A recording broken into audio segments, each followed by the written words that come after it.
do the dance to the beating of drums. But now sophisticated hula's your chance. Start dancing while the melody runs. Oh, dance to the music sweet. Soon you will repeat. Sophisticated hula is the talk of the town. The native hula amazing, they love to dance.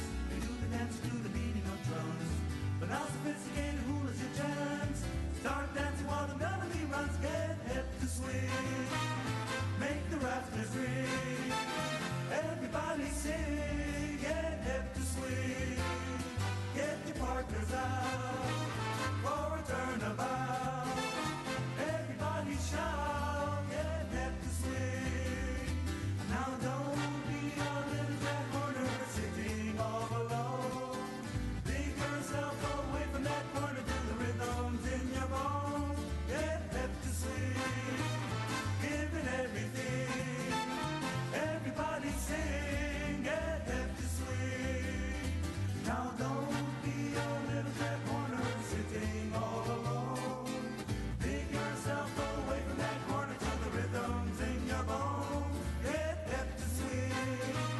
Give it everything. Everybody sing. Get hip to swing. Hands on your hips. Do your hula dips. Sophisticated hula is the talk of the town. Swing your partner round. Soon you'll cover ground. Sophisticated hula is the talk of the town. The native hula baby, they love to dance. They do the dance to the beating of drums. But now sophisticated hula's your chance. Start dancing while the melody runs. Oh, dance to the music sweet. Soon you will repeat.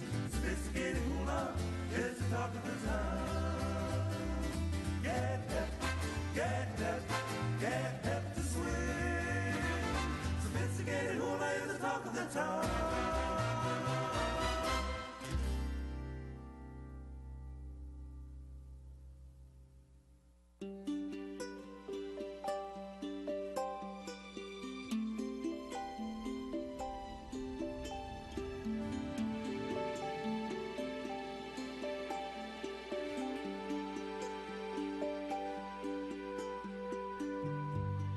Must have been cold there in my shadow. Oh, now never have sunlight on your face. You were content to let me shine.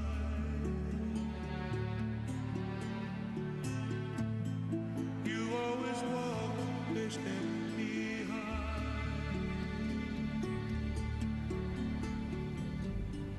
I was the one with all the gold.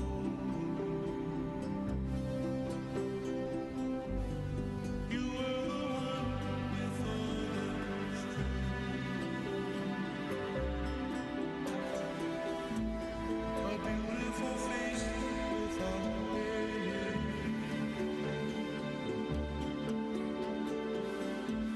A beautiful smile to ease my pain. Did you ever know that you're my hero? And everything I would like to be.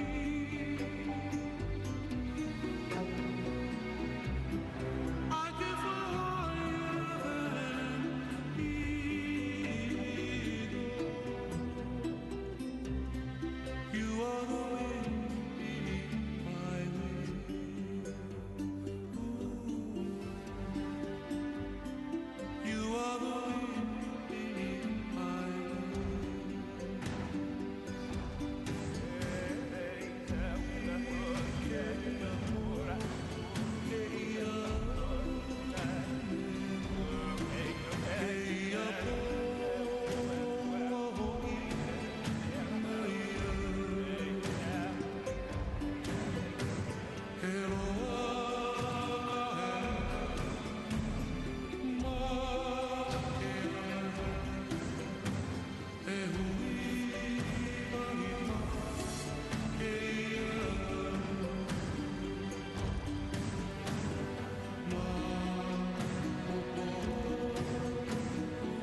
was not so long ago, our queen was overthrown, and sadness swept throughout our humble nation.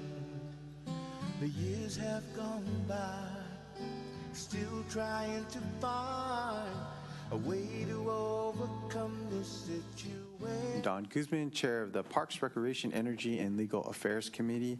Welcome. I'd like to introduce our members that we have here today. We have our Vice Chair, Kelly King. Good afternoon, Chair. Good afternoon. We have Alika Tai. Bob Carroll. Good afternoon, Chair. Good afternoon. And Yuki Lei Sugimura. Good afternoon, Chair. Good afternoon. Also, for our staff, we have Jerry Shepard as our Deputy Corporation Counsel. Good afternoon. We have Pauline Martins, our Committee Secretary, as well as Maggie Clark, our Legislative Analyst, Carla Nakata, our Legislative Attorney. Going to turn our attention to our district offices to check in. In Hana office, are you there? Good afternoon, Chair. This is Dawn Lono at the Hana office. Good afternoon, Ms. Lono. Is there anyone wishing to testify? There's no one waiting to testify. Thank you. And then Lanai District Office, are you there? Good afternoon, Chair. This is Denise Fernandez on Lanai, and there is no one waiting to testify. Okay, thank you. And on Molokai District Office? Good afternoon, Chair. This is Ella Alcon on Molokai, and there is no one here waiting to testify. Oh, thank you. Turn our attention to the chambers. Is there anyone who has signed up to testify? Mr. Chair, there's nobody signed up to testify in the chambers. Okay. Members, without any objections, I'd like to close public testimony. No objections. Thank you. Public testimony is now closed. Turning our attention to the first item on today's agenda, reading from the item PRL-20, paren 4. This is a presentation by the Office of the Mayor of the Office of the Economic Development. Pursuant to Rule 7B of the Rules of the Council, the committee is in receipt of the following correspondence dated September 26, 2017, from the Energy Commissioner, Office of Economic Development, transmitting a document entitled Energy Assessment Audit Report, War Memorial Complex, prepared by Austin Van Heusen, CEA, as well as the correspondence dated September 26, 2017, from said commissioner, as well as from the said office, transmitting the presentation for the committee's October 3rd, 2017 meeting entitled Parks, Recreation, Energy, and Legal Affairs Committee War Memorial Facility Energy Audit. The committee may receive a presentation from the commissioner on the matters, as well as include any updates from the energy assessment audit from the War Memorial Complex. The committee may also take related matters, and no legislative action will be taken today. Today we do have with us the Energy Commissioner, and Fred Riddell, and he will be presenting the results of the energy audit. The county just completed it with the assistance of Green Building Hawaii, an energy audit of the War Memorial Facility. That was their subject matter, as well as the results of which will be discussed, and we'll have an opportunity for us to review the energy savings through lighting projects, as well as air conditioning replacements and other items. This also gives us an opportunity to discuss all the related current utility incentive programs. And this was an audit that was encouraged by this committee as well as the Budget Committee to look into models of energy audits. And so this was the first one that was done this year, and I think the first one in the county right now. So we're actually trying to mold a model, or at least a process, and exploring other facilities within the county to do an audit and see where we can do our savings. So, Mr. Riddell, the floor is yours to start the presentation and the results. Thank you, Chair. If I could, I just wanted to make one announcement first about a related matter. If you may not already know, DBED is in the process of doing a study for the state on utility ownership. This is, let's say, a very well-funded version of what the county did with the Guernsey report. They're currently going to do community outreach meetings, one on each island. One will happen here in Wailuku on Monday at 5:30 p.m. at the Wailuku Community Center. The next one will be on Tuesday at the Mitchell Paole Center on Molokai at 5:30 p.m. And then the last will be on Lanai on Wednesday next week at 5:30 p.m. at the Lanai Community Center. So if you need any further information on that, I would be happy to forward it to you. So let's get started. So first, the goal of this audit was to get a detailed understanding of energy initiatives that the Parks Department may consider, to improve its energy management at the War Memorial Facility. And as the Chair mentioned, we wanted to also then start to create a template of how we could look at energy at the different facilities. We didn't look at this study as it would be perfect the first time we tried it. Our scope would be perfect the first time that we tried it. We figured we would improve some, but I think the results here are pretty clear that there are opportunities here to make some substantial savings. So this work was done by Green Building LLC, a local company in Paia here. It was also assisted with Energy Consulting Associates, another Maui company, and most of the members doing this were locally educated here on the island in energy and energy management. So let's get started. So the primary focus was to look at energy use, propane use, and then water use.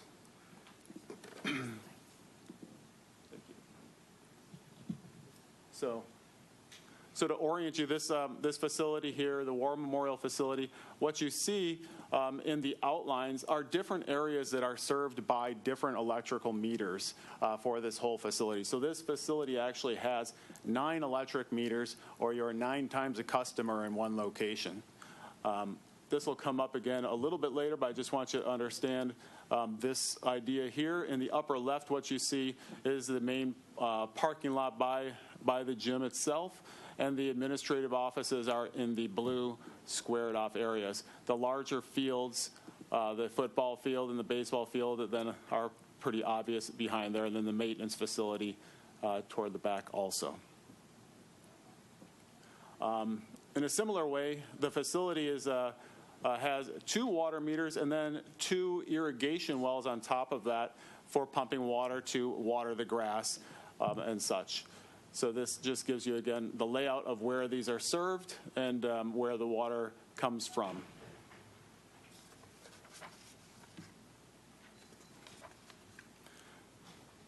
So the general findings, we looked at the total of 9 electrical meters, and we're trying to establish a baseline. We're trying to say, what should this facility use on an average year before we do anything? And what was found is we can probably set a target of about 860,000 kilowatt hours per year, with a current cost of about $300,000 a year to operate that facility from an electrical standpoint. The energy use has increased a little bit over time, but the county has been saving because the utility rates have been low, because the fuel adjustment clause has been low because the low cost of fuel currently, of their diesel fuel or other fossil fuel that they import. The next line, it shouldn't say facility fuel use, it should say facility water use. I apologize for the typo there. But currently, from the metered locations, the facility is using about 6,000 kilogallons, or 6 million gallons per year, costing about $71,000 or $72,000 per year. The propane use for this facility, which is largely for pool heating and for domestic hot water use, is using about 9,000 gallons a year of propane, with a cost of about $29,000 per year. So what is found is that there are definitely opportunities that do exist at this facility, some basic opportunities, and then some more unique things that should be studied further before jumping in and trying to make some savings or make some changes there. The majority of those are changes that can be done first and should be done first would be lighting and air conditioning. So this trend here is a trend over 3 years of energy use for the facility, or for the 9 meters. It looks a little jagged, but there are some interesting trends that you can actually see in the data. If you're actually looking at the 2 football fields, you could see that they actually trend together, and the peaks occur when the football season or the football use is more used in that time of the year. I'm not a sports fan, so I don't know how to say that properly. During the season, that's the word I'm looking for. So if you were looking there at green and purple, let me stand up for a moment and point it out for you here. So you can see here, like the green and purple are trending together. So those parts of the field are used at the same time. Another point to pick out is the baseball fields. In the same season, for the 3 years, is when that energy use occurs. So it's reasonably predictable. It looks a little jagged depending on how much energy was used at those times, but you can see that. The overall trend you also see for the gym, you could see the gym energy use slightly going up. If you were to trend that line, you would probably see an increase. And then you see down at the bottom there in orange, let's see, concessions and such. Those are all, well, the concessions is very low, and then I can't read that well. Oh, the construction area, that area really wasn't used a lot early on, and then bumped up sometime in the end of 2014. So But another side of looking at energy at this facility is that it actually has a demand component on most of the meters. What this means is that you don't only pay for the energy, you pay for actually triggering a demand on the grid, meaning that the utility has to service power at that time. It's a portion of a debundled or a separated bill that what you're trying to do is get cost or recover cost because the utility in these cases is sizing their equipment or whatever they build to accommodate the peak load of the grid. And so when demand occurs, the utility charges you for that separately, and they continue to charge you for that until your demand goes down over 11 months. The interesting thing of this chart is it does bring up some other ideas. When I was first talking about the facility has multiple meters, in the cases where you see the demand for like the baseball field lights and that demand must not be used or barely used in a whole bunch of months, like half of the year, and then all of a sudden goes up for about half of the year, and so the demand during those periods is high, where at other times there's other parts of the facility where the demand is low. The interesting thing about having 9 meters here is if you triggered it on one meter and then triggered it on another meter at a different time, perhaps, you're going to pay twice. If you had that on 1 meter, you would pay once, provided that those loads weren't coincident. Meaning, if I had 100 kilowatts in the morning on a meter, and I know this is over years, but we would have to look at it in detail on like a 15-minute basis. But if I had 100 kilowatts during the morning on that meter, and then 100 kilowatts in the evening, I would only be paying for 100 kilowatts, not 100 kilowatts and 100 kilowatts because I have 2 meters. So there's opportunity perhaps to save there. The difficulty, of course, if you bundle it all together is that you might change the rate schedule, which would then, go up again. So there's a lot of balancing that you have to do here to really make that work right, and that would be something that we would want to study in detail in the future instead of just jump right in, right? Excuse me. So the main use of energy at this facility, or one of the main uses of energy at this facility, is lighting. There's a lot of lighting. You could imagine that the fields have a lot of lighting just throughout the administrative building. And so what we were looking at was, what opportunity really exists here in that area. And I have an overall summary first, and I thought I wrote it down here. But there was about $150,000 per year of total savings that you could get if you did all of the lighting projects with about a 5-year payback if you did them all. But what that means is there are some that have say a 9 or I believe 11-year payback, and some that have a 1, 2, or 3-year payback. And so in consulting with the Parks Department, what might be prudent is to consider ones that are either at a 5-year cutoff or a 3-year cutoff to consider for projects where you could actually make that investment and receive that benefit instead of trying to hope that the 10-year one is going to pay off.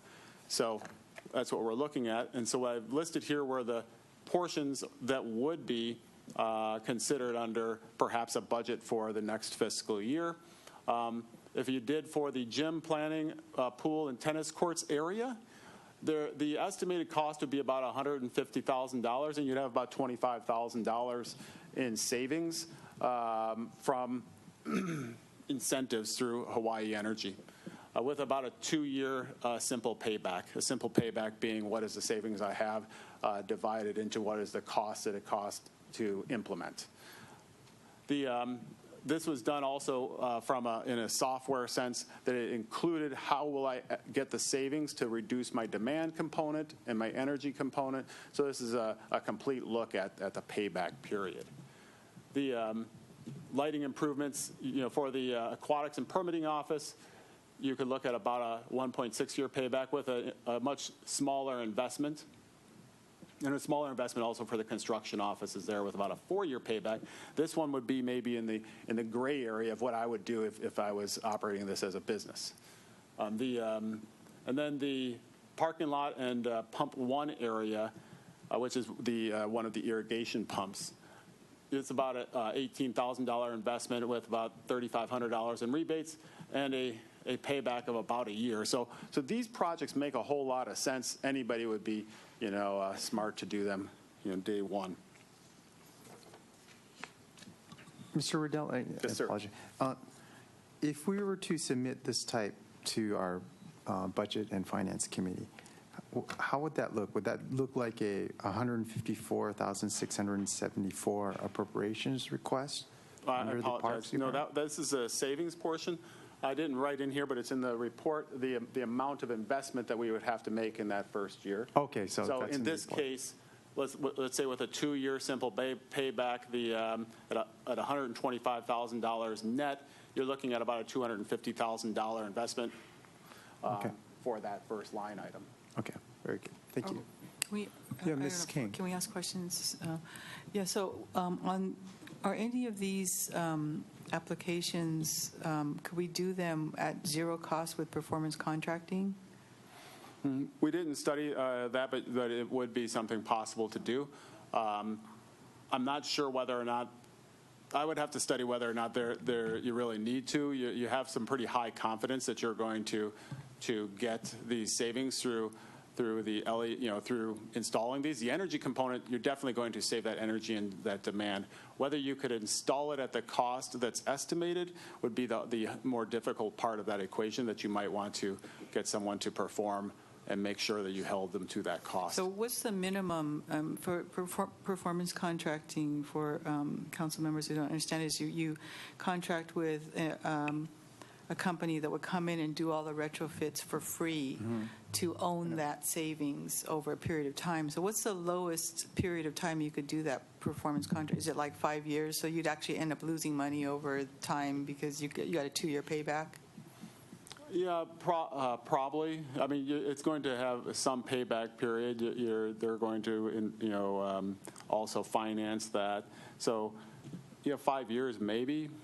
I could ask the consultant to also. Yeah, because if I may, just real quickly, if we consolidated all these and got one, company to come in and do them all for zero cost to take, I mean, it's just good to compare that, the average payback versus what they would, how long they would want that, to own that savings. Right. If I was looking at this as I had to do the 10 or 15-year improvements, then maybe you want to do something like that. As low-hanging fruit as this is, I'm not sure, going through that would make a whole lot of sense. Okay. But, it depends on how much you could appropriate for. That's what that was the kind of thought behind that is, if we had a comparison there and just depending on how tight we are I could take a note and budget. perhaps get back to you on that and see what Great. that looks like. All right, thank you. Thank you, Chair. Any other questions? You may proceed. So some other savings that could be possible is to look at the pool and the pool operations itself. So the pool circulation pumping costs about $35,000 a year to operate. What you're trying to do here, and the experts, are here. Duke Seville is here from Parks, who manages the aquatics. What you're trying to do here is get the right turnover and the right filtration. And so you can't just simply say, I'm not going to filter the pool. You have to do it. So there might be cheaper ways to do that, perhaps through a variable frequency drive or variable speed drive to run a more efficient pump and get some savings there. This has been done at other facilities for the county. I believe the Kihei Aquatic Center has variable frequency drives. You wouldn't be implementing new technology into the county that it doesn't have experience with maintaining, which is sometimes a fear, like if you're going to get an electric bus, well, we don't know how to fix an electric bus, right? Well, we know how to fix variable speed drives. So it's something that could be implemented. So there's an opportunity to save some money. You'd have to look in detail of what that project would entail and how much it would cost.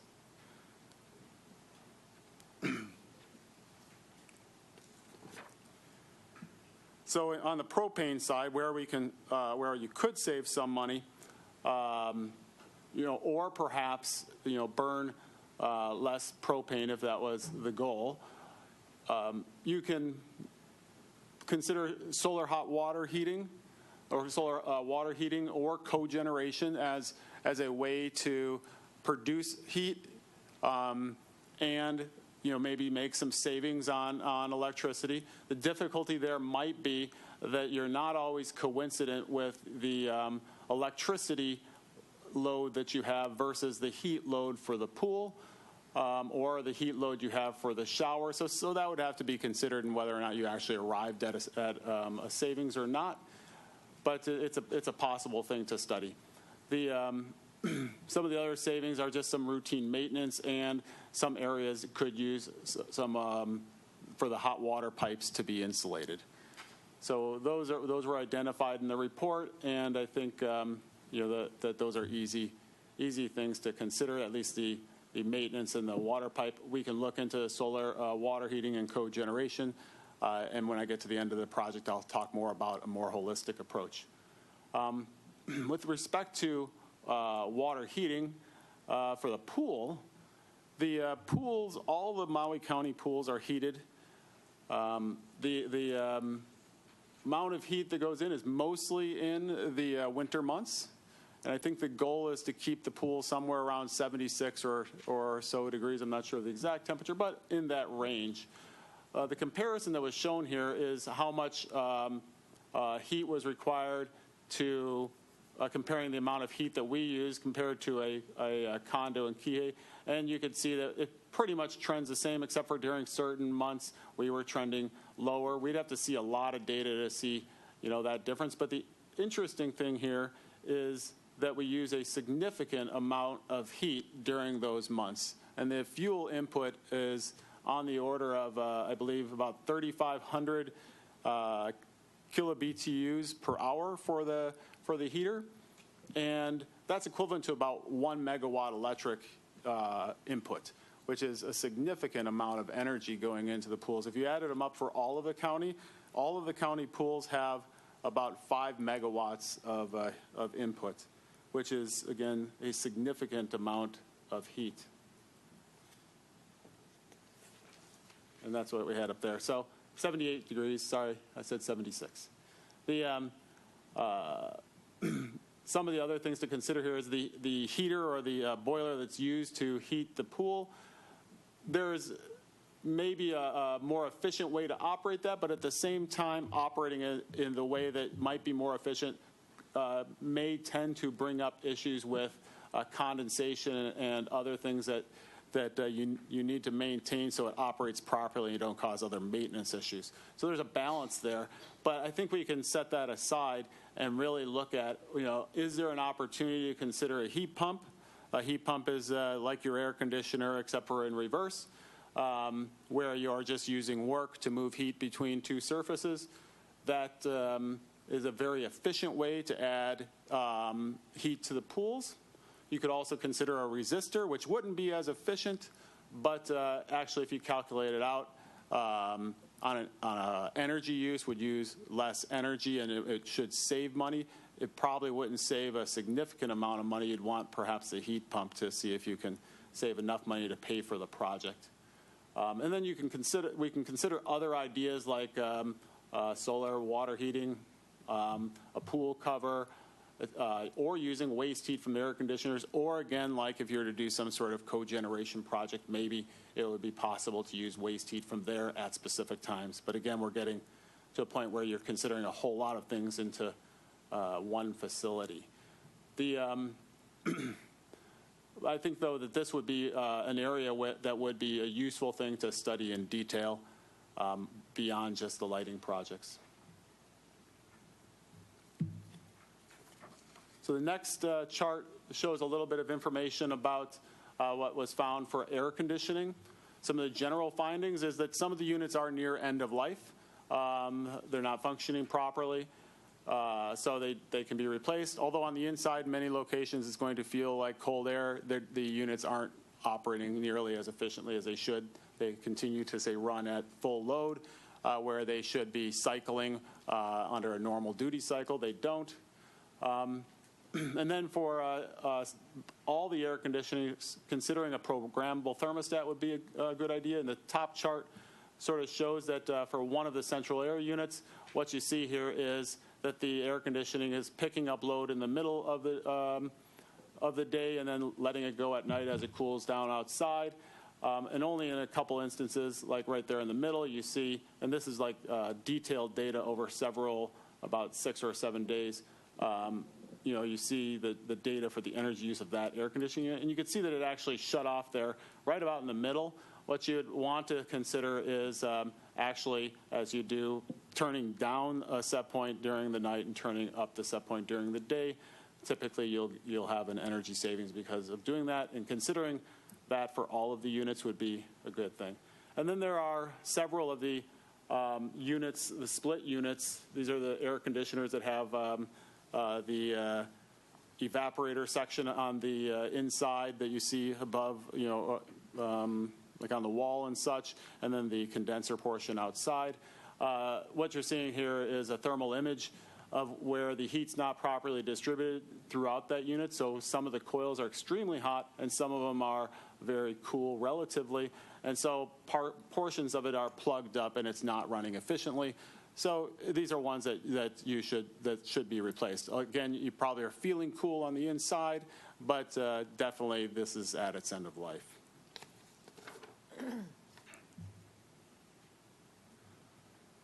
So for water, to actually save on irrigation water really would take continuing to study and understand whether or not you're overwatering or underwatering. There's a very well-trained group of people that do this. It's hard to just replace them with a computer and then hope that it all works out for the best. But there may be some use in actually automating some of the operations and doing some ground moisture sensing to see if you can reduce the amount of water use. The majority of the irrigation, or all of the irrigation, again, is done by 2 different wells. One of the wells is older, I believe 18 years old, but it's still functioning properly. It may be useful, though, to change out the motor on that for a more efficient motor.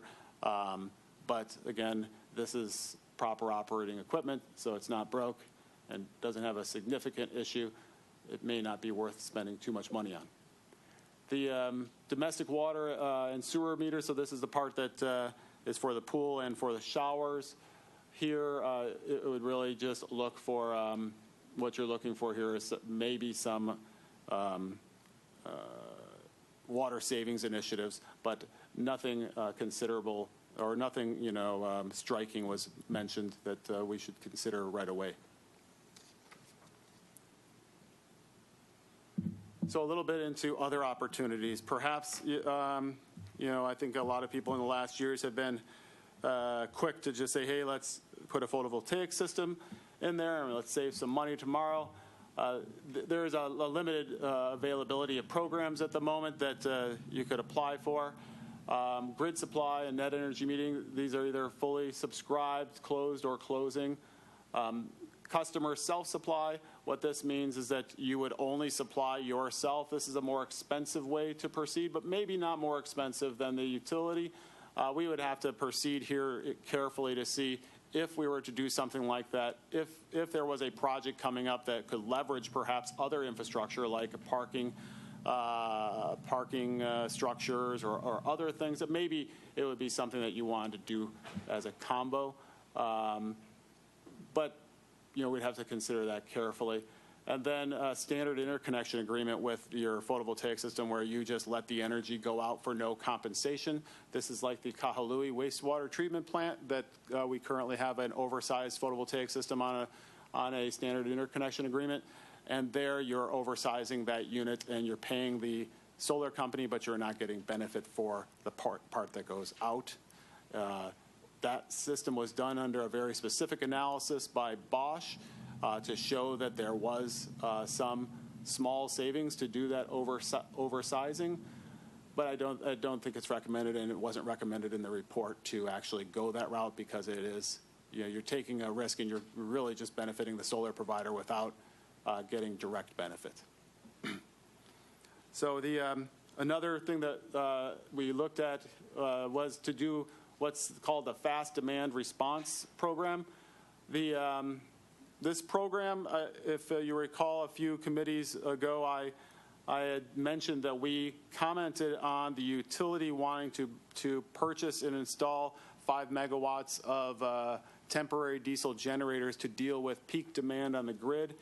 They subsequently withdrew that application, or suspended that application more accurately, to look into demand response. What this concept is if large users were to cut off their use during certain hours, they could get compensated for that. We're currently looking at that for many of the facilities around the county. The idea here is that we would be curtailed for 1 hour. During that hour, we would get paid 50 cents per kilowatt hour, which is much higher than what we pay for electricity. And we would get a fixed fee of $5 per kilowatt month. If you were to look at the wastewater treatment facility at about 500 kilowatts, that would be a savings of about $42,000 a year just to enroll into the program and be called upon, and with an incentive payment to implement it of about $125,000, which would be significant. Does it make sense for this facility? Well, not with all of those meters as separate meters. It does not make sense because, first, they're not big enough to participate at the moment. And second, you may not have a reliable amount of energy in the evening, which is when the utility would want to have you curtail your load. You wouldn't want to do that in the middle of a baseball or football game because that would just be, I guess, bad for that sport. So we can look into this, and this is why I said at the bottom, this microgrid concept here. So when I first started, I was showing you that there are many different meters in this area. If you just go down the block to the college, they operate it largely as a microgrid at the college, under 1 meter, multiple facilities throughout the area, and then they manage their energy between them using a Honeywell energy management system. That concept here you could do, and then besides just simply doing that and hoping for savings, you have opportunity, right?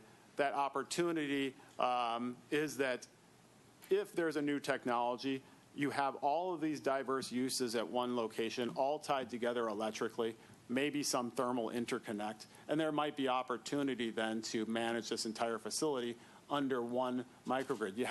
This would be a very involved study to see what would we want to do here, because there would be a pretty significant investment in some locations to interconnect the electrical portion of one of those remote meters to a facility that's far away. But if the facilities were close together, as you see some of them, there may be a low cost.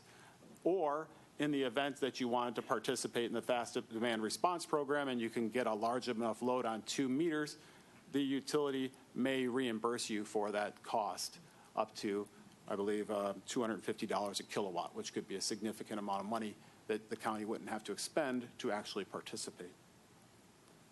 So, then lastly, part of this, we wanted to start to then look at how might we track energy use on a forward-going basis. And so the consultants looked out to the market on what's available.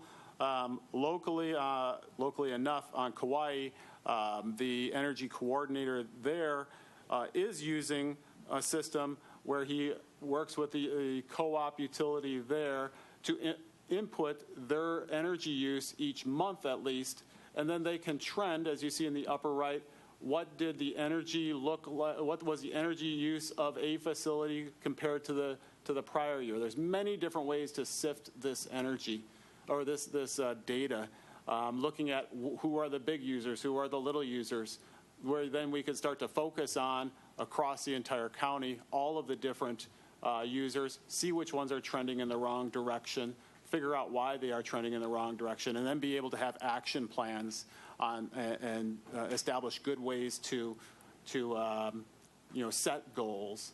We could also do something where we put this up as on either the county website where the public can actually see how we're doing using energy at all of our different facilities. We could have it at the facility door here, so people could actually see how this building is doing either in real time or on a month-to-month basis. So the thought here is that we could start with the War Memorial Facility, since they were so gracious to allow this audit to go on there, and try to implement this, see how it looks for these 9 meters, get the system to work, get the data from MECO in a way that doesn't take 12 hours a month to put in, that should be automated, and then roll it out to the rest of the county once we figure out how to do it properly. So that's all I have. Very good. Any questions for Mr. Riddell, our Energy Commissioner, starting with Ms. King? Thank you, Chair. Wow, thank you for that presentation. That was fascinating. And it was really the work of the consultant. I'm just the messenger. It's great to see this happening. The only thing I wanted to mention was, I guess ask you too, is if we could start looking at some of our other facilities. And there are actually some really good interns over at UHMC's Sustainable Sciences Management Program. That's what they're training a lot of these students to do. And I know that they all have like these capstone projects that they have to do. So we might be able to engage some of those interns to do this type of audit on some of our other facilities for free or very low cost. Because that's what they're learning how to do. So to do that as a project, I think would be awesome. Maybe we could engage a company to manage those interns, and so that at least they're managed from a professional that knows how to do it, like this consultant, and then they could we could request that they implement that as part of a training program. Right, and I think that would be a great way to partner with UHMC as well and help that program, because these students really need to find projects like this. So I think that could benefit both of us. That's all I wanted to say. Thank you, Chair. Thank you, Mr. Riddell. Thank you. Any other members? Ms. Sugimura. Yeah, thank you, Chair. Great information. So thank you for doing this. And I just wonder, from this great information, what kind of plans would you have? And of course, since you're talking to council, we all want to save money. So how can we get there? And how much would it cost? I mean, these are great numbers, but there's costs associated with it. And how can we get Absolutely. there? So since this was a very diverse facility, it has a lot of different generations of lighting in general, and then you're looking at the most current lighting that you could install. The results of this very diverse study gave you something that was on an average of 5-year payback with about 50% cost savings. So you could, maybe a reckless engineer might use those numbers to figure it out and just say, well, if I had a facility that was paying $1 million a year, maybe I could save, and it was largely lighting, maybe I could save $500,000, and maybe I would actually have to pay $2.5 million to save that $500,000. So something, on that order of magnitude. Now, what is being done already, the Department of Public Works, I know, has included, or I believe has included in their budget, lighting programs here for this building. And so they have already started that process here. So we, clearly the technology is there. Maybe we need to have just a simple lighting program for all the facilities.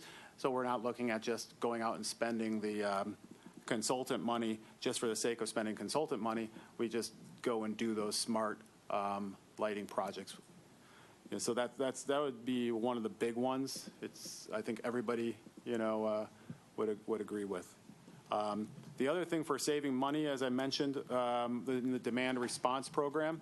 So this program was approved by the Commission not so long ago, and we've been in discussions with Maui Electric to participate in those programs. So I've reached out to all of the departments, and especially where it makes sense, they have to be large enough loads. And the wastewater, 3 wastewater facilities we're looking at as potentially participating in that. 2 of the police stations, maybe the fire station, 1 of the fire stations. Some of the some of the water department facilities are looking at participating in that. Maybe the building here. So there's some real opportunity there to save some immediate money.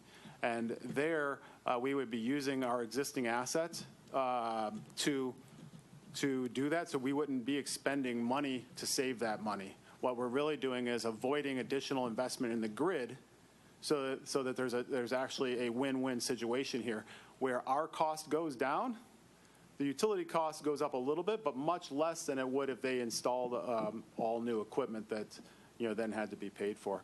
So there's really a win-win for the citizens in doing that.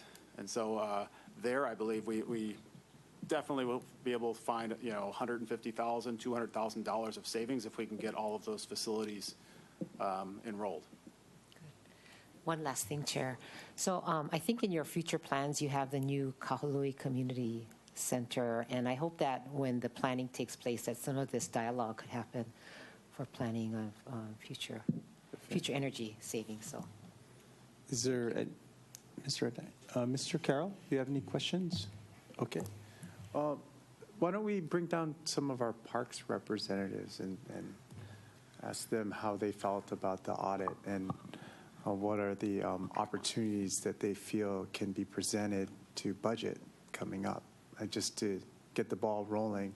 I believe Carla was the one that was elected earlier, right? Yes. Well, why don't you come down and tell us a little bit about the experience on the audit? What did you folks learn about some of the numbers that came out and the possibilities of coming forward with a budget request and presenting also the payback as well? So there is a savings later on, a cost up front, but a savings down the road. Okay. Hi, good afternoon, committee and chair. It was a great opportunity that we were able to work with Fred and do this audit of one of our facilities that consisted of a pool, ball fields, offices, and irrigation pumps, in which we have 2 of them with well water. And so in looking at the simple payback, we're going to implement the lighting. We talked to Fred about coming in fiscal year 19 budget and looking at the lighting. It looks like there's simple fixes. We got some specs from the consultant that we can easily implement. And as far as the air conditioning, putting those on a maintenance plan, we're looking into preventative maintenance as a whole in the department. So. Anything that the staffing learned from the audit that they could change in the operations or services, like something that could be implemented through the staffing without, I guess, an investment, but procedure changes, behavior changes, things like that? Basically, monitoring the usage of the air conditioning and lighting was brought to everyone's attention. So. Okay. So was there something like that you could put together I guess, a maintenance program or checks and balance type thing that you would monitor the AC as it functions during the day? How would that, or do we need to invest in some kind of monitoring system? Well, I think, as mentioned in Fred's presentation, is doing the thermostat, programmable thermostat, and that's pretty cheap to do. So implementing that so that we do have that being done throughout the day and bringing those costs down. Good, very good. And then the LED lighting, of course, the retrofitting is, I think it's going to be huge. Nice. So yeah, make sure you guys come in and show us the payback and as well as the long-term savings that we will have. So it is going to cost us some money up front, but I think in the end we're going to save more money. Yes, definitely. And the simple payback, I think we said about 4 years would be what we're looking into doing. Very good. Ms. King. Thank you. I think that's a relatively short payback, and I think one of the best examples was what Ford Fujigami did, the director of DOT with airports, because when he did his energy audits and he came in and he started looking at wanting to go into more renewables, the first thing he did was like change out all the lighting at the airports. And I think one of the benefits in talking to him was reducing the different kinds of lighting he had from in the thousands to, I think it was down to 900 or something. So when you have spare light bulbs, you don't have to have 2,000 different kinds. So that's a very expensive proposition too. So I'm glad you guys are focused on that.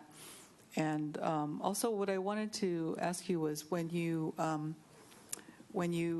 developed this, is this being shared with employees of this facility as well?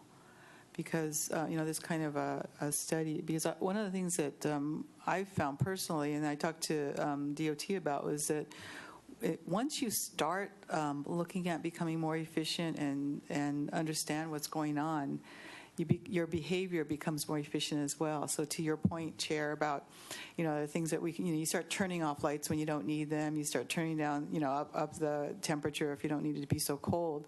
And so sometimes it's very effective just to go through the motions of understanding this, having the employees understand what we're trying to do to save money, because it is every time you turn a light off, you're saving electricity, you're saving a little bit, and times, 365 days and however many employees you have. I mean, I think most everybody I talk to who puts PV on their house, they're making their own electricity. They get way more efficient than they used to be, since when they start making their own energy. So, that would be I think that would be a good move too, to just share this information with everyone who's working in this facility.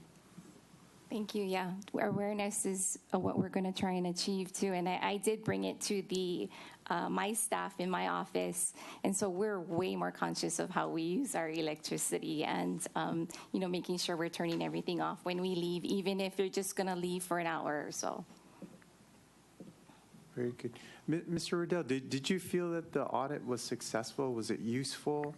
And if it was, do you feel that we can expand this to other departments in this shape or form? Or does it need to be refined further as a model? I think there's a few tweaks I would make to the scope of work, just to expand some certain ideas. I do want to expand it a little bit into transportation when a facility does have a fleet of cars, or a department has a fleet of cars or vehicles. I'd like to somehow, also include that, because maybe at some point, depending on, the class of vehicle, it might be, an alternate fuel vehicle. It could be, biodiesel. It could be hydrogen. It could be electric. So at some point, that whole energy mix is going to intersect. So at least at the start, I'd like to start to gather information about fuel use on vehicles. So that'd be one thing I would change. I think from the idea of awareness, as I was mentioning, using this energy tracker concept, maybe this becomes something that every department sees their own department, how they're performing against a different department. It'd have to somehow perhaps be normalized, so a little bit more into this area. And then I think if we had time and funds, if we needed to do it again, I would like to spend a little more effort into real-time data, minute-to-minute data, so that we could have better information. A lot of what we're doing here is estimating from not very granular data, monthly data, and it would be nice to see at least a couple more examples of like what we saw for the air conditioners or something like that, to actually pinpoint and understand how the whole facility works together, especially if we were going to implement an energy management system overall. Okay. On the baseline of the, how much are we actually spending in energy utilities for the War Memorial Gym, as we currently sit? Sure. Yes, it was $300,000 for electricity. It's $30,000, I believe. Well, let's see. Yeah, about $30,000 for propane heating, right. About $70,000 to our friends in the water department, and $300,000 for electricity. So roughly. So you're looking about $400,000. $400,000, and then our estimated savings if we were to implement most of those would be. Well, you know, we wouldn't get the full savings I was mentioning because we wouldn't go for those longer year paybacks. But, you know, I believe I'd have to do the numbers on those exact projects. I figured we would, once we have those projects detailed out and it was included in the budget, that budget would have it justified on what that payback was for that specific portion. The opportunity here for if you did all the lighting was about $150,000 of annual savings and about 270 tons of greenhouse gas emission reduction per year. So that's what we're going to be, I guess that would be the maximum that you would get from the lighting project. So we look forward for the lighting to come through on the budget portion. Okay. Members, do you have any other questions? Seeing none, I'd like to... Just for quick. Oh, yeah, Ms. Kim. So is there any thought about trying to consolidate the meters to get those savings you were talking about? Well, I think that would be a study that I would need to propose. You know, maybe it's something that I can propose for the fiscal year 19 budget that, you know, I do, or it's somebody, you know, or I can, you know, at least have budget for someone to come in and do a study for that. Because it sounds like we'll have more control over, you know, we're not piecemealing all these little sections out if we can consolidate the meters even down to 3 instead of 9. Right. Yeah, there are meters here that we pretty much just pay the benefit of being a MECO customer, which is the monthly charge, and have almost no energy use. So there's, that's, I forget which one it is, like the concession stand, I believe, that area. So you know, there are some savings possible there. You just have to make sure that we're not spending more money intertying them together. Well, are there other facilities throughout the county that are similar that have it broken down into multiple meters? That I don't know. I haven't seen. You know, when I've looked at facilities like the wastewater treatment facilities, they all are on 1 meter each that I was able to observe. This building, I believe, is on 1 meter. This is unique. It was something interesting to find that I didn't even know until the consultant started digging into the idea here. And I was, you know, well, more than perplexed, because I guess it was cheaper because MECO had their lines running, but, you know, in prior work, you know, with other utilities around the country, if we had 1 parcel, you get 1 meter max. Okay, so we're not going to do this with the Kihei Regional Park, right? Maybe not. Okay, thank you. It would be nice if we could do more audits, energy audits. This is our first energy audit, and to look at the cost of the energy. $400,000 for 1 facility, 1 county facility. What more? All the dozens and dozens of county facilities we have. We probably, Mr. Riddell, would you agree that one of our biggest expenses in the county is energy, or our utility expenses? I would agree that outside of labor. Yeah, outside of labor, yes. I believe, you know, our energy bills are somewhere on the order of $20 million a year. Yeah. You know, so it's worth putting some effort into, you know, and having staff that can address this, you know, or consultants that can address it. And, you know, I think, though, at the same time, you spend where you have to spend. You know, if we already understand that, you know, we have these generations of lighting projects that we could do, maybe we wouldn't do that in the scope, and we would do something more unique to that facility. You know, so no need to spend money for the same answer. I mean, there's opportunities for savings. Yeah. Mr. Tai, would you like to? Chair. Yeah, so recently we did the groundbreaking for South Maui facility, and I inquired if air conditioning and photovoltaic, and I don't think that building was planned for photovoltaic. I said, oh yeah, this is Kihei. It's going to get hot. So a project like that could be considered for that. The other week at the budget hearing for the mayor, we attended Wailuku Community Center, and there's no air conditioning, and I think the elders there were saying, how come Kihei get and Wailuku doesn't? So can that project or that facility, Wailuku Community Center, be retrofitted photovoltaic for cutting down the lighting costs as well as implementing air conditioning. So these are all of our facilities that kind of marriage some of these energy things. Well, I think that those would be really good places to look, the community centers and others where, depending on what the energy use that we have, or especially if we wanted to make an improvement like air conditioning, what opportunities do we have to do that in a low energy way? Makes a lot of sense, and we can make some recommendations for some select reviews around the county beyond just the Parks Department now, and maybe we should look at community centers. Maybe we should just make a selection and see what makes sense and where we can at least get the most use of our money. So we're now picking other things since we've learned something here, and make sure we don't, that we leverage that and learn something new. And Chair, just one last comment. Yes, Ms. It would be great if we could have some kind of a comparison between the county actually putting on our own PV system versus performance contracting versus maybe even a PPA. If we had a power purchase agreement, we don't even have to pay for anything. We just pay for electricity directly to someone else. What is the, what's the payback on doing it ourselves versus one of these other models where we don't have to shell out any money up front? Yes, if I may. Yes, Mr. Ruda. That trend that you're speaking of is a trend that is occurring. Less and less people, as I understand it from the Department of Energy, given the way that the tax incentives will phase out in time, or given how cheap the system is or how simple it is at this moment, a lot of people are now opting to do photovoltaic on their own.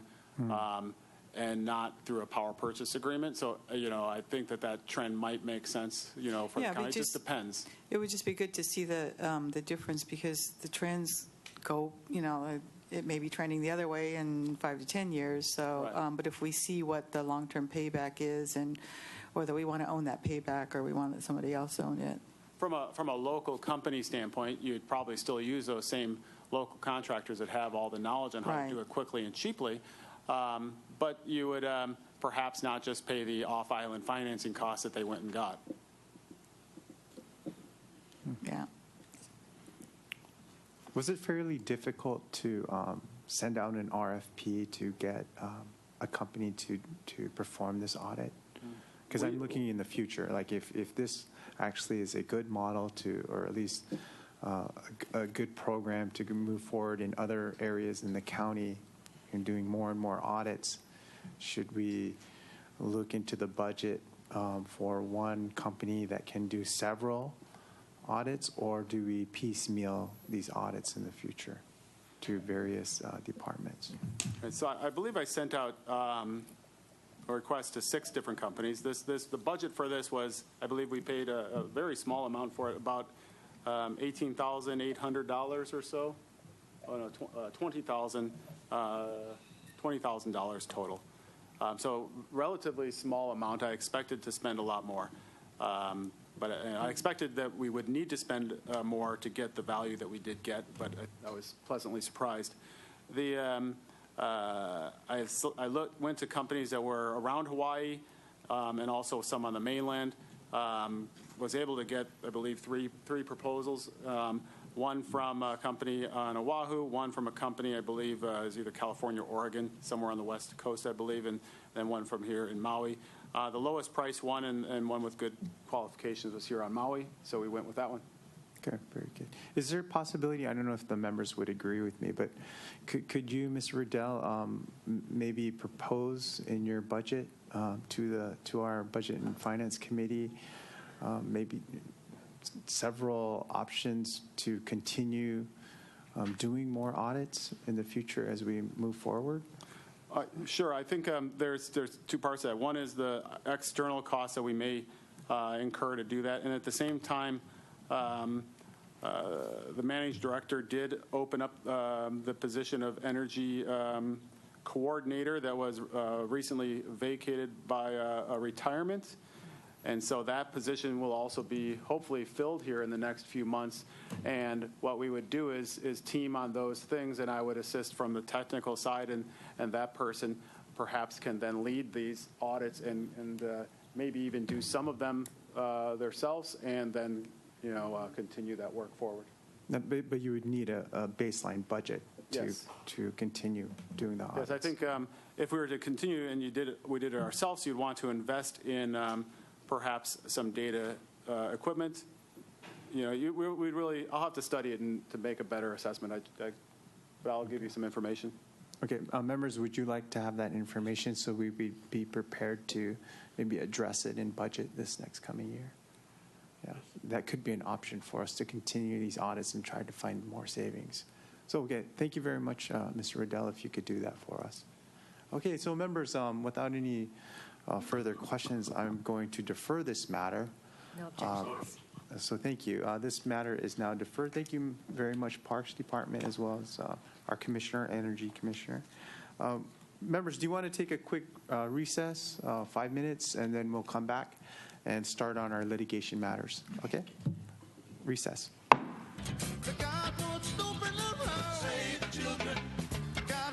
Members, the PRL committee shall now reconvene. Turning our attention to the next item on today's agenda, we will be beginning our litigation matters. This is the PRL 1-19, Lynn OTANI versus County of Maui et al., civil number 17-00281, DKW-KJM. And the committee is in receipt of the correspondence dated September 21st, 2017, from the Department of Corporation Counsel requesting consideration of the proposed resolution entitled Authorizing Settlement of Leslie Lynn OTANI versus County of Maui. The purpose of the proposed resolution is to authorize settlement of the case. Also, the correspondence dated September 26, 2017, from the Department of Corporation Counsel transmitting a copy of the complaint in this case. The complaint also alleges violations of First Amendment, United States Constitution, constitutional rights to privacy, public policy, constitutional rights to due process, and Hawaii's whistleblower statute, arising from Leslie OTANI's non-retention as chief field operations and maintenance for the Department of Public Works at the expiration of her probational appointment to the position. The committee may consider whether to recommend adoption of the proposed resolution with or without revisions, and also consider other related actions.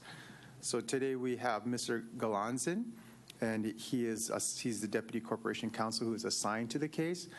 Please go ahead and present in open session the facts and maybe some of the things that are that you can convey in open session. Thank you, Chair. As you may remember, we last met on July 5th before this committee to discuss the retention of special counsel in this matter, given the amount of conflicts that exist within our department internally as far as being able to properly represent the county in this matter. Special counsel was authorized, the law firm Ota and Hara. So that resolution's been passed.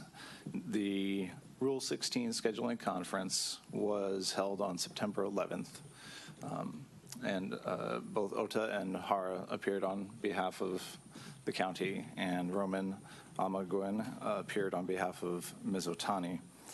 At that time, they discussed the deadlines for the case. Trial at this point is currently set for September of 2018, but there is an early settlement conference which is available, I believe, on November 15, 2017. So in a little over a month, there's an open slot for a settlement conference should our counsel think at that time it would be worthwhile to try and engage with the Magistrate Judge Kenneth Mansfield, before whom this matter is currently pending. Now, after the Rule 16 conference, plaintiff's attorney did submit a written settlement demand, and I accordingly am bringing that before you this afternoon to discuss for consideration. If you want to hear more about it, I mean, we haven't really talked about the complaint much. We've included it again. I think we covered a lot of the ground last time, but if you have more questions about the substance of the complaint, I'm happy to answer those. Once we get into the substance of the settlement demand and what the appropriate response would be, I think at that point I would request that we go into executive session for that. Members, do you have any questions that you may want to ask in open session? Seeing none. Ms. King. Just a question about, I mean, would we want somebody from Public Works here for this? Right now, it's just a settlement, a demand, basically in a certain amount of money that the plaintiffs are demanding. It's their initial demand letter for a certain amount. We can ask, we have David Good that is here. Would you like to come down to the floor? We can ask him to come down to the floor. If you have any questions for him in open session, he will also be in executive session as well. Yeah, I don't know if I can ask. I mean, well, you can always ask the question, and whether or not our corporation counsel is willing to answer it, or he will advise Mr. Good not to respond, but to respond in executive session.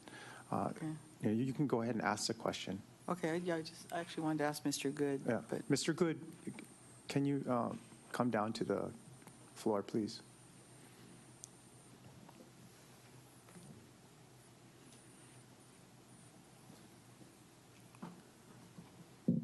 Ms. King. Okay, so I actually wanted to ask you, Mr. Good, your opinion on whether this case should be settled for the amount. So I'm kind of assuming that's going to be an executive session, but maybe not. Question. Corporation counsel, do you want to? Thank you, Chair. Intercede, or if you could just restate the question, please. Do you believe that this case should be settled at this time for the amount that was on the demand? And Chair, if I may, yeah, I would suggest to the director that that's again a subject that's more appropriate for executive session. Okay. Okay. Is there any other question, Ms. King, that you'd like to ask? No, that was my any other questions that the members may want to ask in open session? Seeing none, we have a request to go into executive session. The chair will entertain a motion to convene executive meeting pursuant to Section 92-5A4 of HRS to consult with legal counsel on questions and issues pertaining powers, duties, and privileges of this committee, this county, and this council, or excuse me, county. County council. Yeah. Motion by Ms. King, seconded by Mr. White. Any further discussions? Seeing none, all those in favor say aye. Aye. All those opposed say no. We have 7 ayes, 2 excused, and no noes. Motion. Six. Oh, 2, 1, 2. Yeah, 3. 6 ayes, 3 excused. Motion carries. So, moving on to the next item is the PRL 125. This is the settlement authorization, authorizing the mayor of the county of Maui to enter into an intergovernmental agreement with the state of Hawaii, Department of Defense, National Cemetery Administration of the U.S. Department of Veterans Affairs, the State Historic Preservation Division, the Department of Land and Natural Resources, and the Advisory Council on Historic Preservation. That's a civil number 15-1-0209, paren 2. The committee is in receipt of the proposed bill entitled "A Bill for an Ordinance Authorizing the Mayor of the County of Maui to enter into the intergovernmental agreement," as stated previously. The proposal of this bill is to authorize the mayor to enter into the agreement, and also to review the memorandum of agreement attached as Exhibit 1 to the proposed bill. Also, there's a correspondence of the copy of the complaint filed in the Makawao Cemetery Association versus the Office of Veterans Services, Department of Defense et al., civil number 15-1-0209, paren 2, Circuit Court of the Second Circuit, State of Hawaii. The committee may consider whether to recommend passage of the proposed bill on first reading with or without revisions, as well as consider the filing of the correspondence and other related actions. So we have Kirsten Tarnstrom, our Deputy Corporation Counsel, that is handling this case. You may present in open session. Thank you, Mr. Chair. There's a lot of factual background to get into in this case, and our discussion will hopefully all be capable of being addressed in open session. If I do get some questions that I can't answer directly, or if we get into certain analyses, I may have to ask for executive session, but hopefully we can get through most everything in open. This, like I said, case involves a lot of factual background. It ultimately relates now, as far as the county is concerned, to how the Department of Public Works is going to maintain and operate the Maui Veterans Cemetery up in Makawao. It all kind of started, the county got involved with this when a civil action was brought between the Makawao Cemetery against the Maui Veterans Cemetery. They are both off of Baldwin Avenue before you enter Makawao town. And they are adjacent to each other.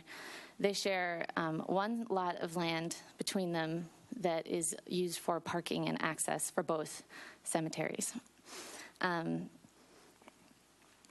So the Maui Veterans Cemetery had intended to go forward with expansion of the cemetery because it was sorely needed as the Veterans Cemetery was getting more and more full.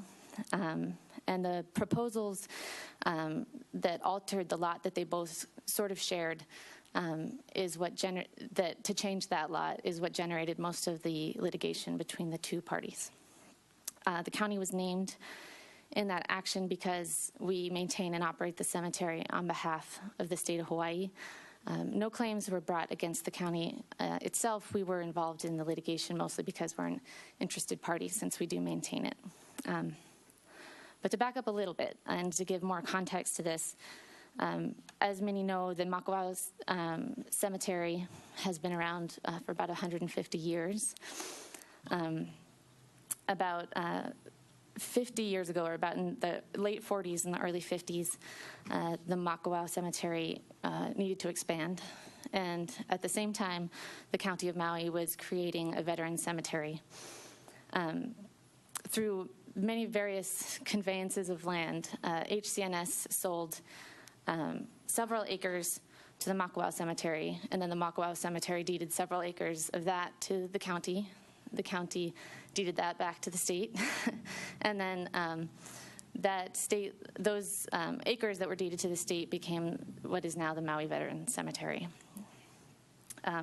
So there has been a lot of shared, in those conveyances there were easements recorded as well as covenants recorded about mostly the shared lot between the two cemeteries. Or there were other things addressed in them, but for our purposes, that shared lot for parking and access maintained, there were several easements and covenants maintained for both to access that lot. And after the state accepted the conveyance of land back in the 50s, thereafter the county maintained and operated the cemetery.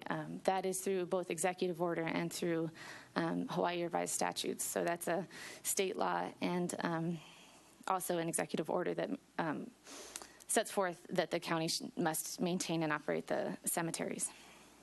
So fast forward, within the last several years, sometime around 2008, the state became concerned about the space of the Veterans Cemetery because it was becoming quite limited for burials.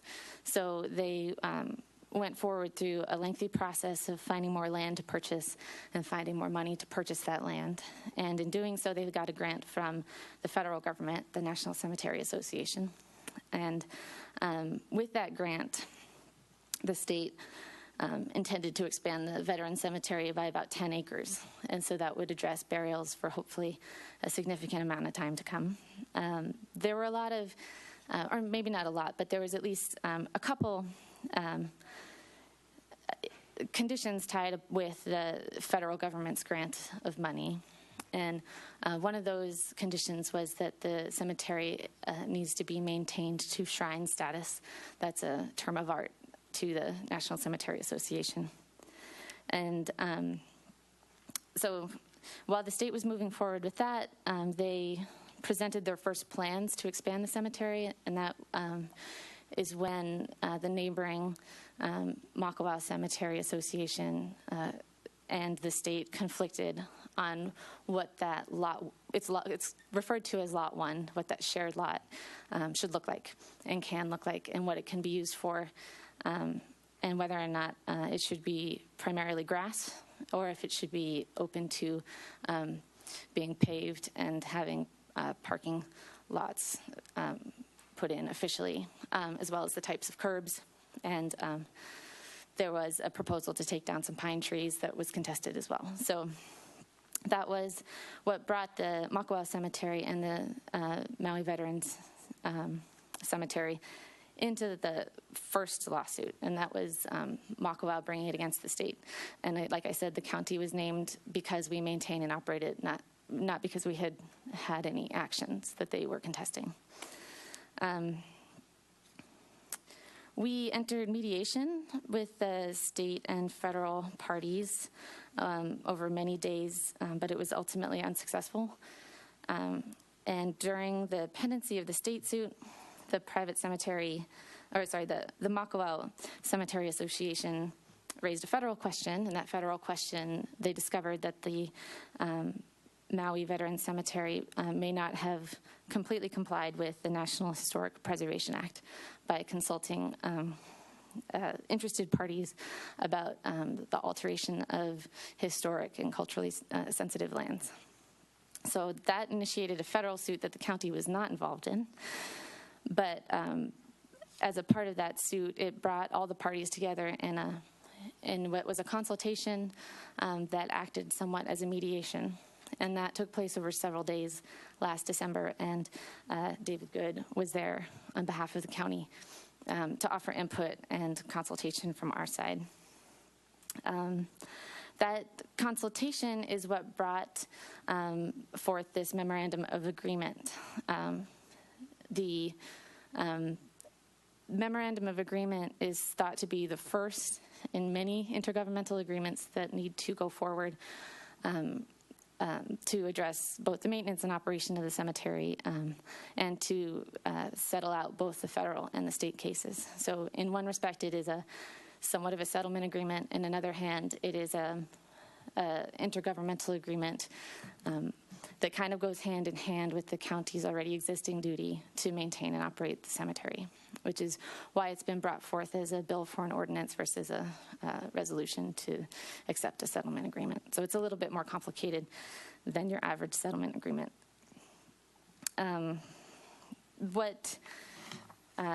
This memorandum of agreement, which we're looking at today, is been, like I said, it's been since December of last year that they put together the bones of it, the essential items that everyone agreed to, and would settle the concerns between all Makawao Cemetery Association as well as the Maui Veteran Cemetery and the State Department of Defense and the Federal Department of Defense.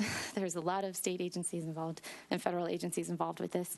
The bones of it were agreed to last December. And throughout the ensuing months, there's been a lot of back and forth as to what the structure of this, what the actual terms of this agreement should look like. And this is the most finalized version before you today.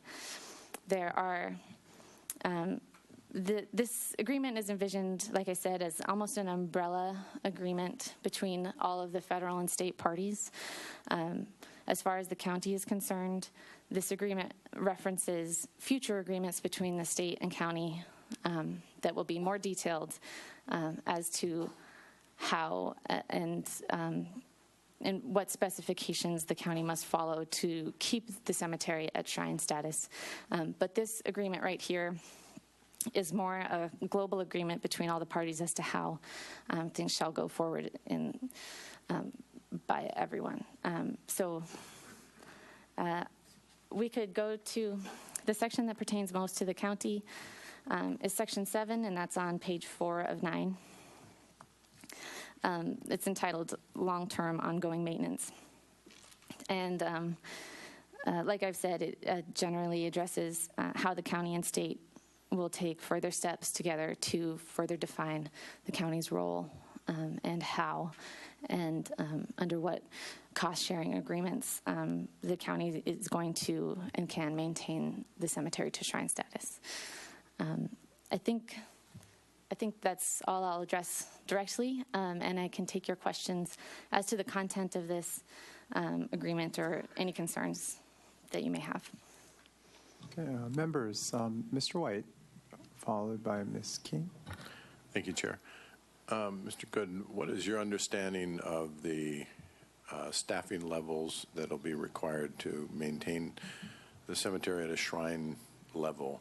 And is that our current level of staffing, or is that accomplishable with our current level of staffing, or will we need to be adding staff?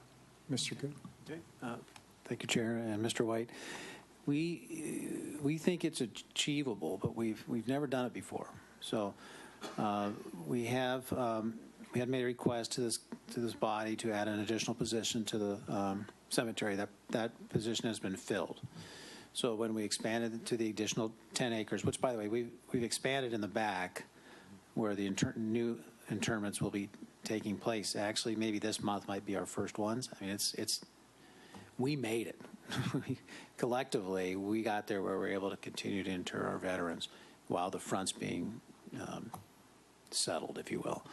So by having the extra body, that's going to help us tremendously.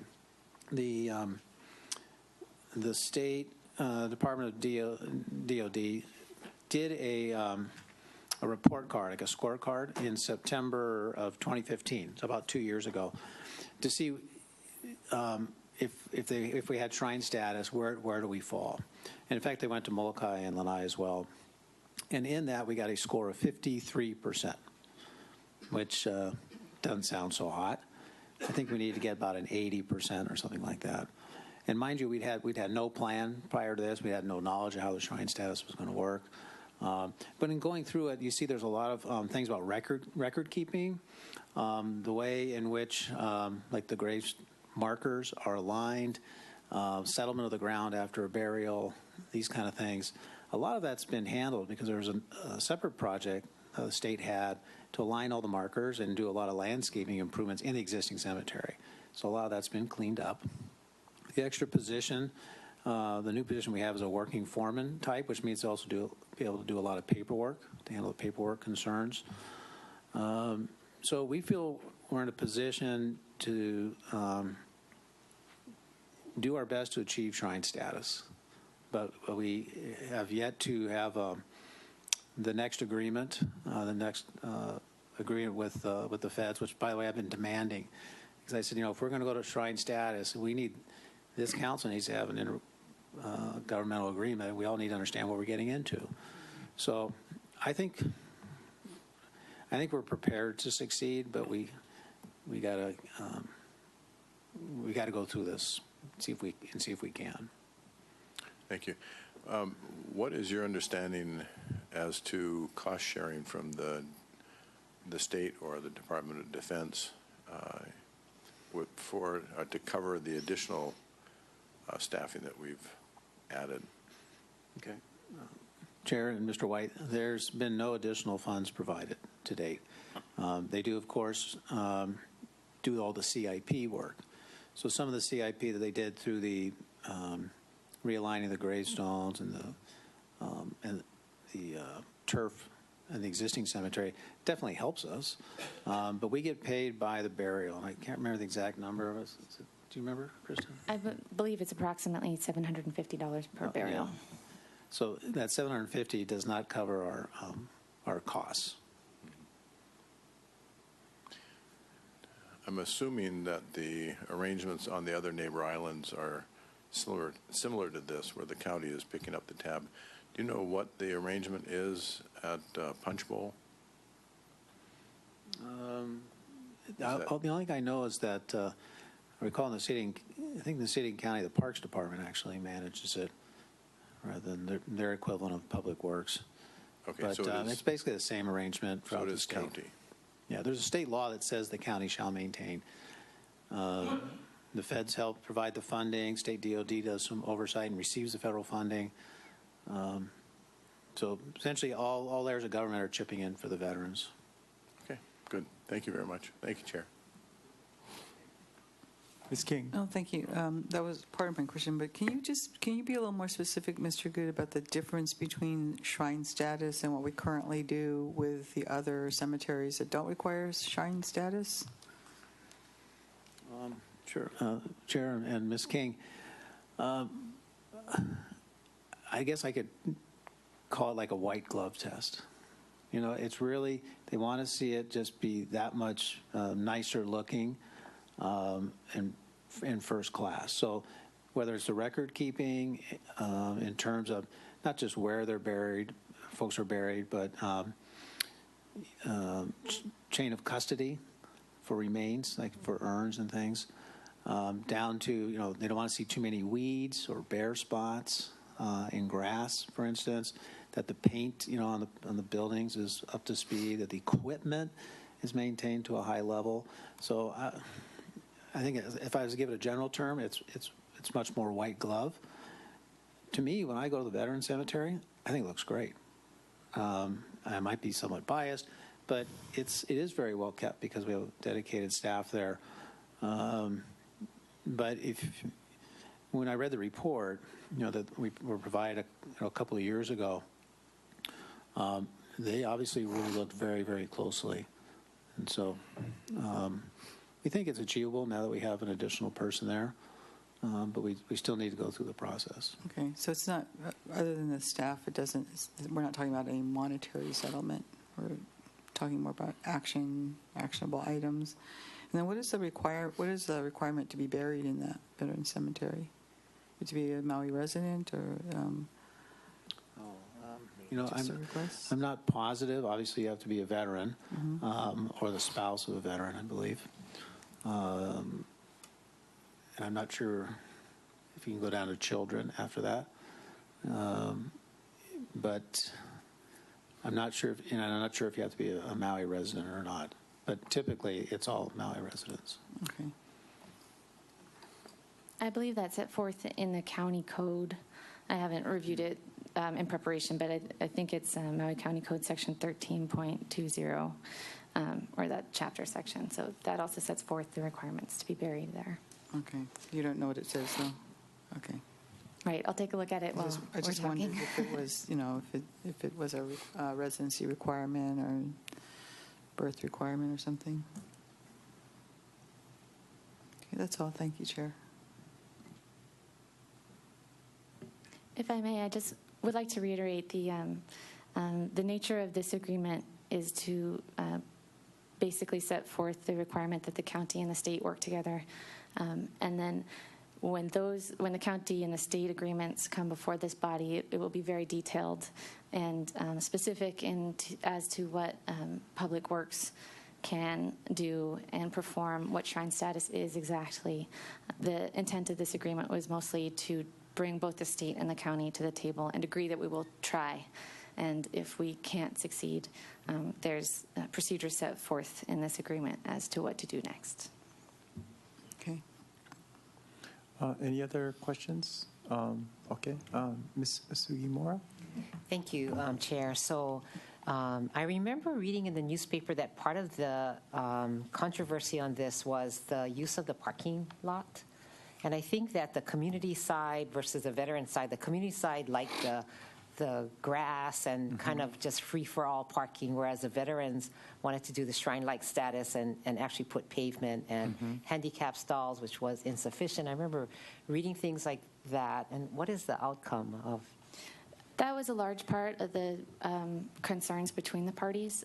Shrine status involves grass being kept to a certain level of, like what David Good said, kind of a white glove test. There was a belief held, from what I understand, by the federal government that if parking on the grass were allowed, it would be impossible or difficult to maintain that grass to shrine status then. And a lot of the discussions between the parties, from what I understand, focused on how to allow parking on the grass and maintain shrine status.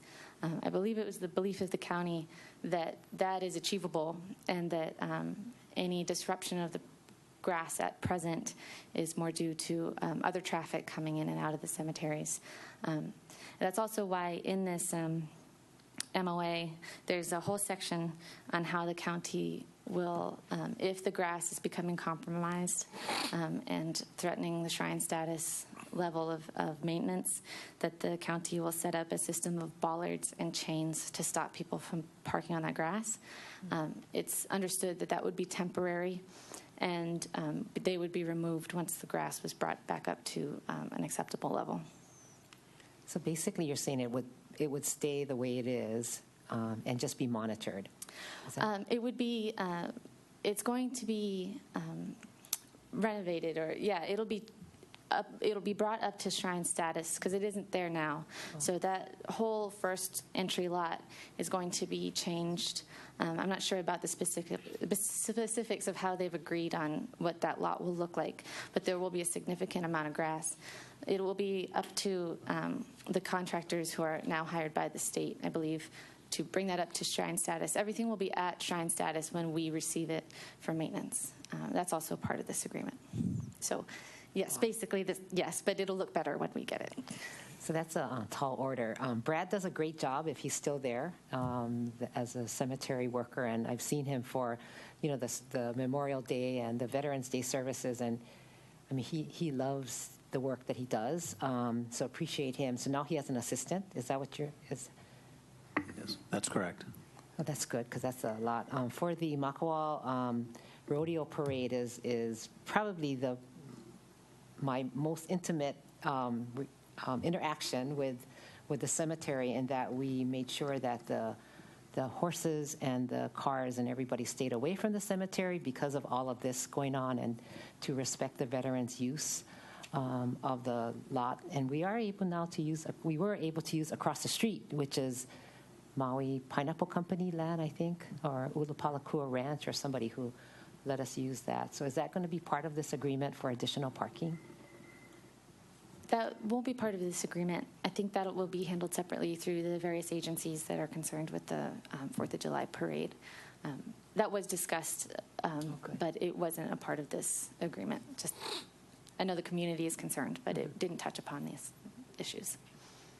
I'm glad to hear all of this. Good news. And the pine trees were kept then. Is that right? I believe they have been maintained, the pine trees. Yeah. Great. Thank you. Thank you. Any other questions? Mr. Atai. Sure. So I know, I don't know what the current status is, but I think historically other businesses were using the front entry primarily, like the downhill bike tour companies. Is that curtailed and stopped, or is that still going to be, how's that going to be dealt with? That is going to be addressed, hopefully, fully by the agreements between the state and the county. Just as this MOA addresses in subsection C, it says that the county and the state will work together on a plan to discourage what's called non-cemetery activities. And I believe that that's what was envisioned as a part of non-cemetery activities. Obviously, we can't police it with Public Works Department, but that's kind of the nitty-gritty of what the state and the county will get down to working on. All right. Thank you. Any other questions from the members? Mr. Carroll, did you have any questions on the cemetery? Okay. I have a question, and I know that I had raised this with you about these page 4 on the county is required to do what you would call a ground management plan, and this ground management plan, it basically spells out what our responsibilities would be. On page 5, section E, it appears as though we have to implement or execute the plan 3 months. Oh, wait, sorry. Let me just read the verbatim, the language. E says the plan will be developed jointly by OVS and the county, subject to 7H of the plan will be presented for acceptance to both the OVS and county accepting authorities within 3 months of the execution of this MOA. So the NCA will review the draft plan prior to the finalization to determine if it complies with the NCA operational directives. So as soon as this MOA is executed or signed, we have to come up on the county side with a, what would they call the ground management plan, which is our specific duties. Would be, I guess, are we prepared to be able to draft that out in 3 months' time? Because let's say it takes a couple months to get this actually executed, and then 3 months later we're in budget. So I don't know whether this committee can have the opportunity to review that at some point. But status-wise, you guys anticipate you can get it drafted? Thank you for your question, Mr. Chair. I think it's well taken. The that language was debated between the parties, and I believe this particular language was chosen, will be presented for acceptance to both OVS and county accepting authorities. I believe that was put in there simply to create a somewhat of a timeline in order to get it drafted so that it didn't sit forever unaddressed. I think that the council would be within its rights to request a change of that language or subject it to the availability of the county's calendar and OVS's calendar, the OVS accepting authority calendar. But it's my understanding that if that 3 months is not met, then what would happen was NCA and the state of Hawaii's Office of Veteran Services and the county would get together to address why it wasn't done yet and discuss it further. But if this committee thinks it's important, we can go back to them and either pass it with modifying language or today, or request modifying language to be placed in it. Members, I only bringing that up because the 3 month time period is very short in our capacity to get things done. So I would recommend that, at least at this stage, if you could recommend to the parties for clearer language. It looks like Mr. Good is indicating 6 months. The ability to be able to, I guess, draft after the execution of the MOU, the grounds management plan, if you could relay that to the parties. I don't think, do we have jurisdiction to even amend it on the floor? Because it's not necessarily, it's a unilateral amendment, so correct. I don't think it could be applied. It's my understanding that council could accept it subject to a condition that language be changed. Oh, that's good. Yeah. And if it's not changed or agreed to by the other parties, then we wouldn't have an agreement, and I'd come back and tell you so. If it is accepted, then at the next full council meeting, I'd present an amended agreement that reflected that language. Okay. Members, would you agree to that? My recommendation is to go ahead and send them a correspondence saying, or at least Corporation Council would advise the parties that we would place, I guess, a condition on accepting this agreement as long as they extend the 3 month period to a 6 month under that section E,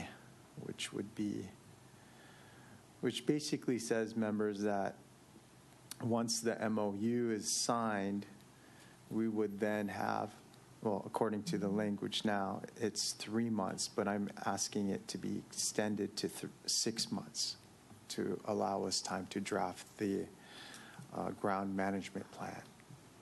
Ms. King. Question, so, but our action today is authorizing the mayor to sign an MOA. Yes. So he could sign that in 2 months, giving them, or he could sign that after they already have the draft of the plan that it's requiring. I mean, we're not requiring, we're not saying when he should sign it, are we? It's not specific as to when the mayor is, I mean, when he has to or is required to sign. I think it's more of a blanket authorizing the mayor to enter into or to sign on the dotted line. I guess what my point would be, we would condition the authorization of the mayor signing upon the parties agreeing to allow the county 6 months to draft the grounds management plan after the execution of the MOU. Okay, but that would force them to change the language within it. Right. No, I understand what we're trying to do, but my point was that time frame doesn't start until the mayor signs it. Yeah. So if the mayor doesn't sign it for 3 months, then we're pushing it out 9 months. You know, I mean, so it's whatever from whatever time he signs it. So if they need that extra time, couldn't he wait 2 or 3 months to actually sign it? Then he'd have 3 months from then. If the mayor felt like he needed more time to draft that plan, I don't know what, maybe Director Good could comment on that. It was my understanding, and maybe Director Good and Corporation Counsel can weigh in, is that the parties had been waiting for quite some time for this final version to come through. They had been in mediation, I believe, since December of last year. So it was kind of a push to try to get it executed as soon as possible. And I guess the fear is that terms may change. So they want to get it solidified and executed as soon as possible. But I'm not, that's just what I assume, and as well as was told. Maybe there's further background information. Corporation Counsel or Director, if you have anything to... I believe the intent is with all parties executing this document, the litigations will resolve, and the major issues between the parties, while we'll still have to do agreements with the state, that the main questions will be resolved. So I think that delaying it just through the mayor not signing might reflect as though we weren't accepting it when we already had agreed to, essentially. Okay. So the intent is to sign it as soon as we approve it. Okay. Yeah, I think also, thank you for refreshing my memory. There was a federal lawsuit that actually is still pending, and that brought everybody together and for this type of mediation to at least iron out this kind of MOU. And so I think that was the motivating factor for the parties to come together. Correct. The state lawsuit is still open. Yes. But has been continued and stayed indefinitely, essentially, until the parties can draw the agreements to a close. Right. Okay. So I would support 6 months. I mean, it sounds like it might get done quicker, but it might not. Okay. So that being said, is there any objections to that, members? Okay. So at this point, what do you need from us? Do you need us to tell you this on the record, and or you want us to vote on that, or can you just relay that to the interested parties and then come back with a revised version? I think it's up to the council as to how they'd like to approach it. I think there was one other issue brought to my attention that the council might be interested in striking, since under long-term ongoing maintenance, under subsection A, at the end there's a bracketed reference to draft attachment B, which in the process of discussing this agreement, it was thought that maybe the plan and the state and county agreements would be completed by the time this agreement was done. That is not the case. So it might behoove the council to strike that draft attachment B. I just wanted to also state that for the record.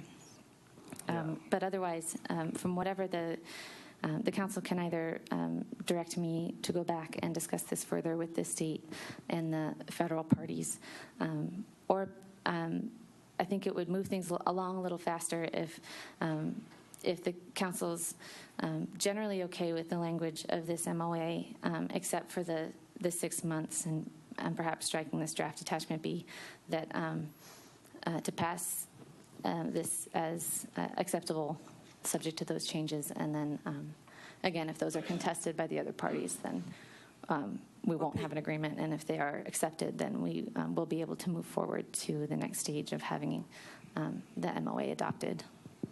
Okay, so I see what you're saying on this on the second.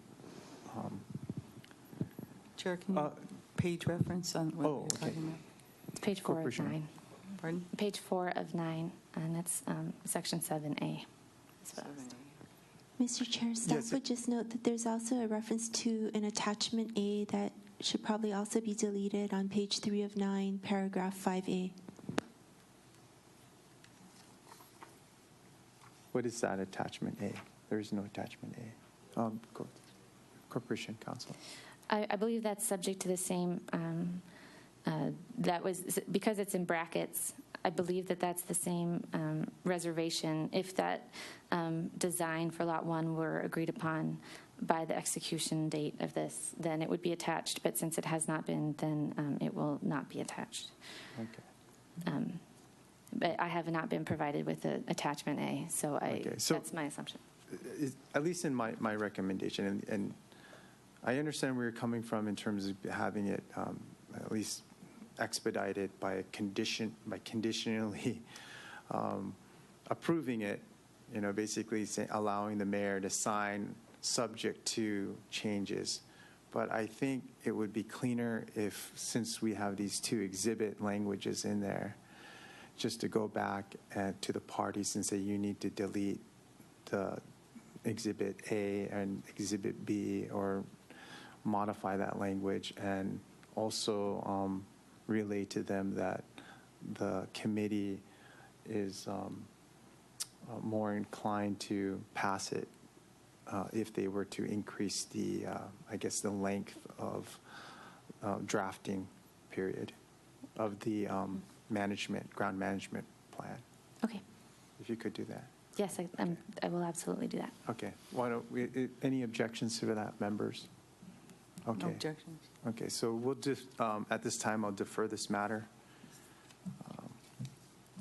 This item is deferred, and we're going to go ahead and take a quick recess so that we can set the chambers for executive session. Okay.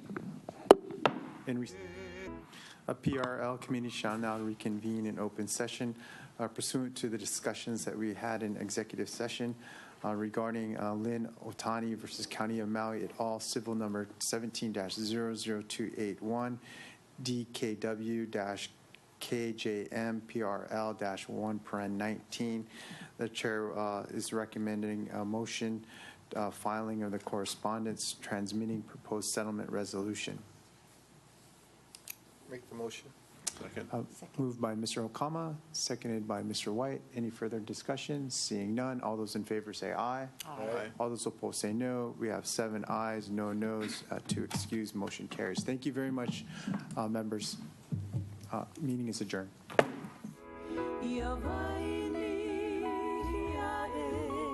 Inapa